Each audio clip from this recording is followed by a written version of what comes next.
Hi, and welcome to my channel. Today we're going to talk about the flow of our homeschool day. Hi, I'm Shardae. I am a homeschool mom to 5 children. They are 8, 5, 3, and 9-month-old twins. I am currently homeschooling with another mama from my church, so I just wanted to go over 2 different schedules. Schedule A will be when we're at my house, and then Schedule B will be when we are at her house. I have something on my shirt. I apologize. So Schedule B will be on another video, which there really isn't much change.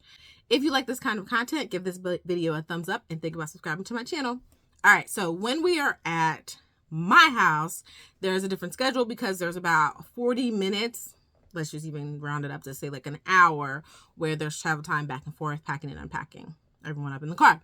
So when we're at my house, I'm going to be honest, the ideal wake up time is 6:30. I don't think we really wake up until about 7:30, 8 o'clock. But, you know what? We do wake up at 6:30 because the twins that's the time they usually wake up, 6:30, 7 o'clock. So that's right. But for the other children, I'm pretty sure they don't wake up till about 8, maybe even sometimes 8:30. So then around 8:30, I'll start doing a little bit of work with Benjamin, who is my 3-year-old, after we've had breakfast, cleaned up, and everyone's gotten dressed. Around 8:30. It's not a hard 8:30, and sometimes I don't even get to do anything with him, because at 9 o'clock, that's when the other homeschool mama and her children arrive. They are typically on time. So might even be a little bit early, but she has a 2-year-old, so I don't necessarily hone in on like I have to work with Benjamin, because she does do a little bit of things with the tots. So at 9 o'clock, everyone comes in, they unpack, and they sit down, and we have a morning meeting. In the morning meeting, that's when we have Bible. We talk about social emotional skills, and I haven't bought anything new. I just used Jesse's social emotional book from 180 days, like that curriculum, and we just talk about it. We don't write it in anymore. After we do Bible, I ask them, we talk about it, like what did they learn? But the main thing is, what surprised you about Jesus? Because we're in the Old Testament. Well, we're in the New Testament right now, so most of the stories involve someone else in Jesus. So what surprised you about Jesus, and what do you think God is trying to tell you today? After that, we have prayer, we say the date, and me and the older 4 kids, so my 2 3rd grader and kindergartner, her 4th grader and 1st grader, we come upstairs to our homeschool room while she's downstairs with the 3-year-old, 2-year-old, 1-year-old, and 9-month-old twins. Say that fast. So she's got the littles, I got the bigs. And after that, typically the littles are going for a walk and having a snack. I'm kind of removed from what they actually do, but they are typically walking, snack, and then they come back and do like some little activity. But she does have the twins, so they take priority. They might not immediately go for the walk. And y'all know how that goes just with babies. Once they get back from their walk and their snack, the babies are usually down for a nap, and that's when she does a little bit of work with the 3-year-old, 2-year-old, and 1-year-old. And they just have fun. We can kind of hear them outside and stuff. So I'm glad that they get some type of free play and structure at the same time. So the first thing that we do is language arts. I typically start with Donovan. Sometimes he wants to reverse the order.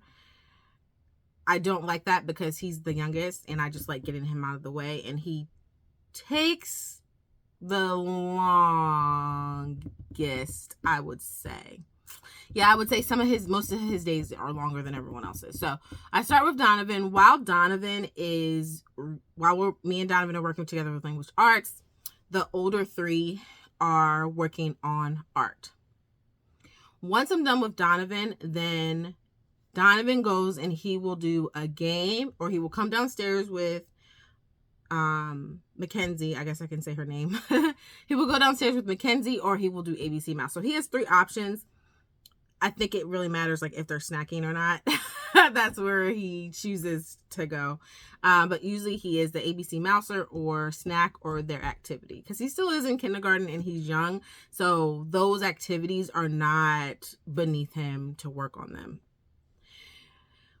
Once I work with the first grader, everyone else is doing silent reading. So the third grader and the fourth grader, they are working on silent reading, which could take 20 to 30 minutes. Once I'm done with the first grader, then I move to the third grader.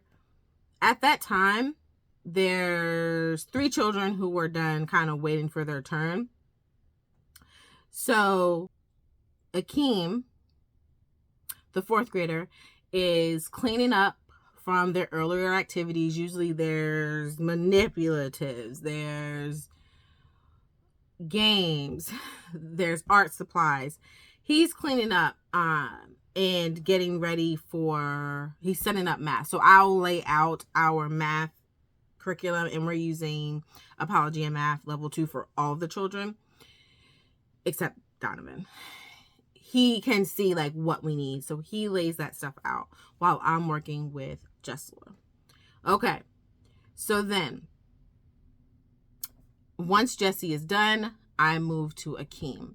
Akeem is working on his language arts. His takes the shortest amount of time. So the other 3 are working on a math game. And they also are lending a hand to Mackenzie. Each one of us, because we're at each other's homes, we just put together a list of chores that, hey, if someone comes down and doesn't have anything to do, they can work on a chore. So a math game or chore. Doesn't take takes King maybe 10 minutes. He's pretty self-sufficient. He's in the 4th grade. I just have to go over things with him and just make sure he's on the right track. Once we're done with Akeem, everyone has a bathroom break and a water break. After the bathroom break and water break, that's around 11. Sometimes it's around 11:30. We're getting better with, this is the end of our first 6 weeks, and I will say towards the end, it's been like more like 11. Earlier, it was like 11:30, but we're kind of like just sorting things out. So I'd say around 11, we are actually starting math. In the beginning of the first 6 weeks, I had started with Donovan, and then I would work with the older children. But this week, I think I found the key. I'm going to start with the older kids, because once I get them straight, they are more apt to, okay, I can give them these 10 problems and work with Donovan. And it doesn't take Donovan that long. So usually we're all finishing up around the same time, which is about 11:45, 12 o'clock.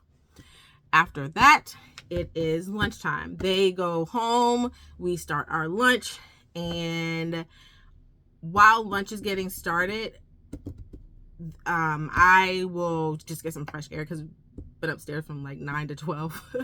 So I usually start something and then come outside to sit or just like pace in the front while the kids are playing. The twins are up, but they're like, they can come out now and have like a little playpen outside and get some fresh air as well. Or we'll go to the park, which typically doesn't happen because everyone's super hungry. 12 to 1, playtime, nap, walk time, lunchtime. And I'm usually a stickler on lunch. Like, we are trying to stay at 12 starting lunch. By 1, then it's time for Benjamin, my 3-year-old, Samar and Samari, my 9-month-olds, to take a nap. From 1 to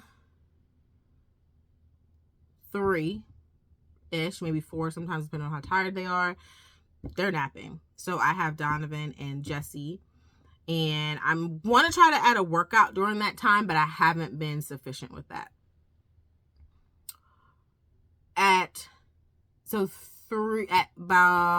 When they take their nap at like 2, we do more chores like folding laundry. Sometimes we do end up doing history. This next 6 weeks is going to be our science 6 weeks. So it'll be science or history. And then 4 o'clock, I start dinner. Around 5 o'clock, 6 o'clock, That's when we start dinner. There's really no hard time on that. I try not to feed the kids too early because then they're asking for snacks before bed. So we are eating dinner around 6. 6:30, we're cleaning up. 7, showers. 8, bed. Once I get them down, it's a shower for moi. It's time with my hubby. And then I am doing seminary work. I will say I'm probably doing seminary work till about, until I fall asleep, which is about 11 or 12. And then we're back at it again the next morning. So that is our schedule for the day. Our electives for this year consist of music, chess, STEAM, computer science, health and PE, and then Rubik's Cube. And chess. I've taken off STEAM because our libraries have incorporated STEAM into their, I guess like their community engagement. So we are going to different STEAM activities once a week, probably 2 every week, if I'm not mistaken. Yeah, 2 every week. So that's been helpful to take STEAM off my plate and kind of let the library do that. And then also we are heavy in art because Jesse loves it, but also I've kind of like taken my hands off of it because they also have art lessons with an actual artist. So we are taking advantage of that. She is working in the Harcourt book, but she's doing that on her own, and she's pretty much teaching the other kids art because it is a little bit easier for her. In 2nd grade, and I have 3rd grade up here, and I told her we could probably just move on to that once she's ready. But anyway, that's our schedule for when we are at my house. Stay tuned for my next video, which is our schedule when we go to Mackenzie's house. So thank you for watching. God loves you. Don't forget to drink your water and repent. Bye.